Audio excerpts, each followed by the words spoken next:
Africa Content TV.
bí àṣẹ òun.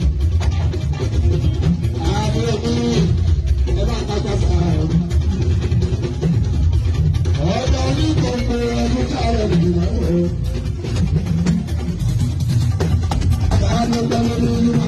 lẹ́sẹ̀. Aṣọ ìpínlẹ̀ ní wọ́n lè ní ìlú náà. Ìlú ìfẹ̀yà ìpínlẹ̀ wọn kọ́lé òkú. Lọ́sí ọba ìjọba bá rẹ̀. Ó ń láàbí àwọn fúnlẹ̀ láàrín ọ̀gá. Adéomi, Adéomi, ọba àgbà ìjọsá ẹjọ́. Ẹ̀rọ ni ìrúbọ̀ ọgbà ilé orúkọ ẹ̀rọ wa. Orúkọ tẹ̀lé ìrìn ẹ̀rọ àgbẹ̀fẹ̀ pẹ̀lú aládé. Adéomi ẹ̀ka ẹ̀rọ àjọba ìṣòro. Ọ̀rọ̀ ọlọ́wọ́ tí ó dé.